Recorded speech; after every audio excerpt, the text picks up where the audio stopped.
Hello students, आज हम पढ़ेंगे क्लास 9th मैथमेटिक्स का चैप्टर हेरॉन्स फार्मूला। ये चैप्टर आपका बेसिकली एरिया ऑफ ट्राइंगल के ऊपर बेस्ड है। इसमें हम ट्राइंगल का एरिया निकालना सीखेंगे, लेकिन एक अलग मेथड से। स्टूडेंट्स, एक फार्मूला तो आप सबको आता होगा, area of triangle is equal to half into base into height of a triangle. But students, अगर हाइट गिवन नहीं है तो हम ट्राइंगल का एरिया कैसे निकालेंगे? इसी प्रॉब्लम को सॉल्व करने के लिए हमारे पास दूसरा फॉर्मूला आता है, जिसे कहते हैं Heron's formula. Heron's formula. With the help of this formula हम निकालेंगे area of triangle.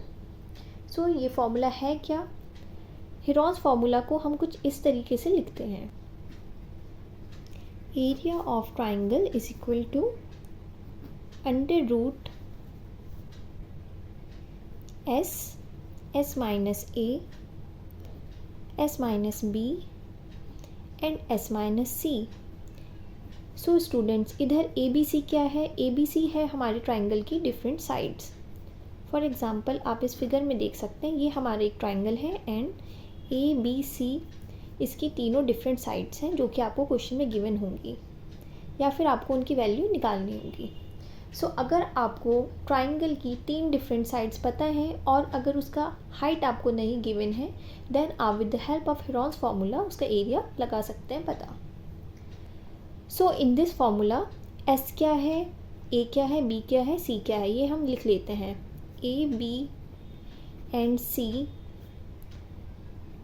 Sides of triangle है एंड एस है हमारा सेमी पेरीमीटर। जैसे हम नॉर्मल पेरीमीटर निकालते हैं तीनों साइड्स को ऐड करके, वैसे ही हम इधर भी तीनों साइड्स को ऐड करेंगे, देन उसे 2 से डिवाइड कर देंगे सेमी पेरीमीटर निकालने के लिए। a plus b plus c divided by 2। Student, ये था इस चैप्टर का बेसिक इंट्रोडक्शन। मैं आपके इन दोनों इंपॉर्टेंट फार्मूलाज को यहाँ पे लिख देती हूँ, आपको ये लर्न करने हैं, इसी की हेल्प से क्वेश्चन सॉल्व होंगे। एंड सेकेंड वन जो हम यहाँ पे s को पुट करेंगे, हम उसकी वैल्यू निकालेंगे ऐसे, a plus b plus c divided by 2 से। Now we are going to solve the questions. Students, हम आ गए हैं इसकी एक्सरसाइज 10.1 पे। इस क्वेश्चन में आप अपनी बुक में रीड करिएगा। बताया गया है एक स्कूल के पास सिग्नल बोर्ड है जिसकी हमें तीनों साइड्स बराबर दी गई हैं, मीन्स वो एक इक्विलेटरल ट्राइंगल है। अगर ये साइड ए है तो ये भी ए होगी एंड ये भी ए होगी, because it is an equilateral triangle. Students, हमें क्या करना है, हमें इस ट्राइंगल का एरिया फाइंड करना है using Heron's formula. And question में आपको पेरीमीटर गिवन है।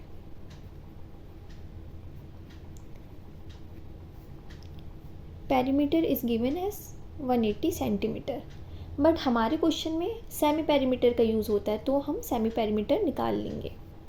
s is equal to a plus b plus c divided by 2। क्योंकि a plus b plus c हमारा पैरामीटर होता है, इसकी जगह पर हम 180 पुट कर देंगे।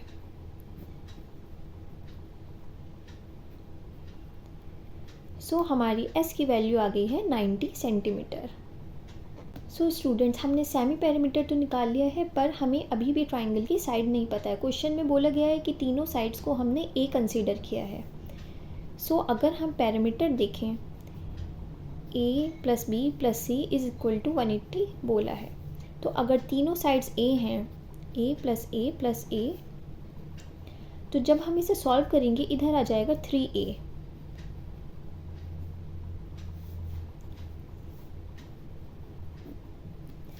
जब हम 180 को 3 से डिवाइड करेंगे,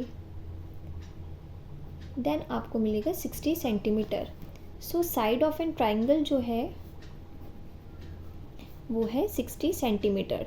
क्योंकि वो इक्विलेटरल ट्राइंगल है तो इसकी तीनों साइड्स हैं इक्वल। नाउ अब हम यहाँ पे हेरॉन्स फार्मूला लगाएंगे।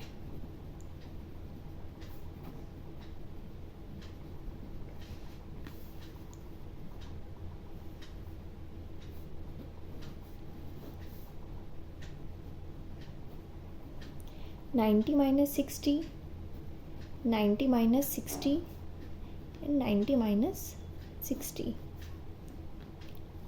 सो इसमें आपको कंफ्यूज नहीं होना है, मैंने एस की जगह पर 90 रखा है जो हमारे सेमी पैरामीटर है, और ए बी एंड सी की जगह पर तीनों साइड्स रखी हैं।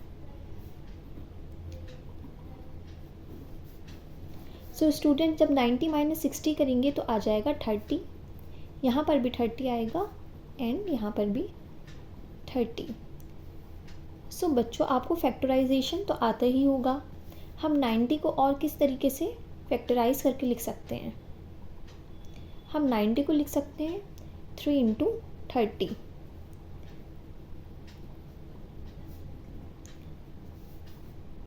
यहाँ पर दो 30 के पेयर बन जाते हैं, इस वजह से ये रूट से बाहर आ जाएंगे।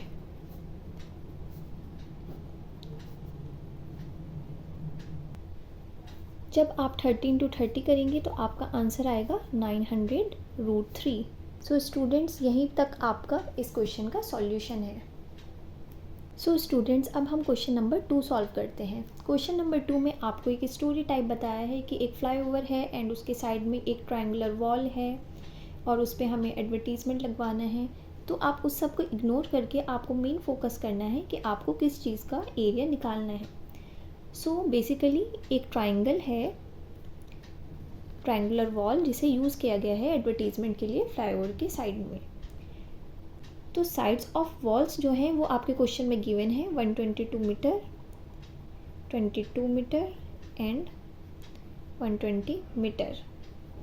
सो क्वेश्चन में आगे आपसे ये पूछा गया है अगर एडवर्टीज़मेंट पूरे एक ईयर के लिए होगा तो उसकी अर्निंग है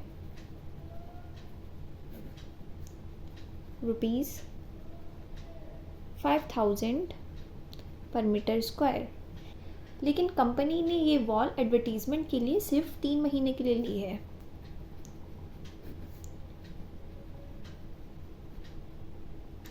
तो उस कंपनी को कितना रेंट देना होगा?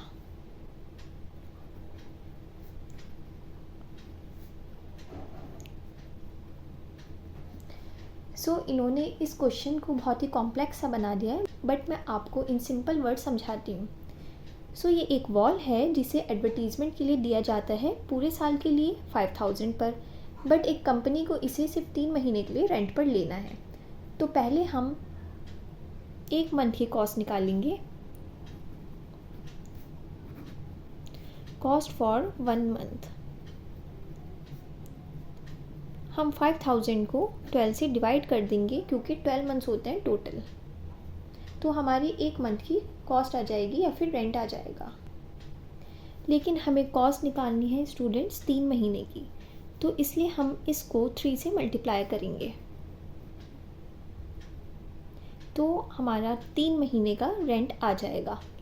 लेकिन हमें उसके लिए एरिया भी पता होना चाहिए, तो हम अब ट्रायंगल का एरिया फाइंड आउट करेंगे।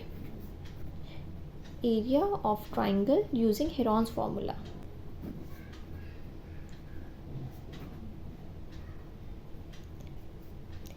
इसके लिए हम इसकी तीनों साइड्स को ऐड करेंगे। जब आप इसे सॉल्व करेंगे तो आपका आंसर आएगा 132 मीटर। तो ये आपकी एस की वैल्यू आ गई है। अब हम इसे फॉर्मूले में रखेंगे। 132 minus 122, 132 minus 120 and 132 minus 22।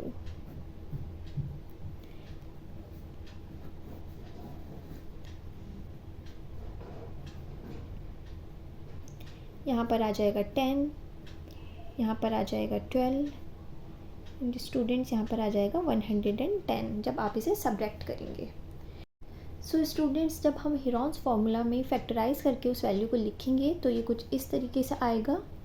Then हम जितने भी नंबर्स के पेयर्स बनेंगे उन्हें हम बाहर लिख लेंगे, और जब हम इन सब को मल्टीप्लाई करेंगे तो आपका ये आंसर आ जाएगा। मीन्स आपका ये एरिया आ चुका है ट्रायंगुलर वॉल का जो एडवर्टीज़मेंट के लिए यूज़ हुई है। अब हमें इसे कॉस्ट से मल्टीप्लाई कर लेना है और आपका रेंट निकल जाएगा। Total rent for 3 months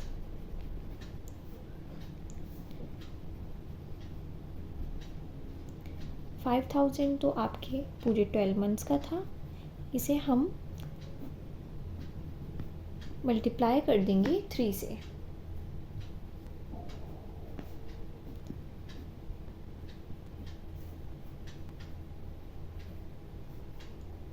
so students, इसे सॉल्व करने के बाद आपका आंसर आ जाएगा 165,000 रुपीज़। यहीं पे आपका आंसर कंप्लीट होता है।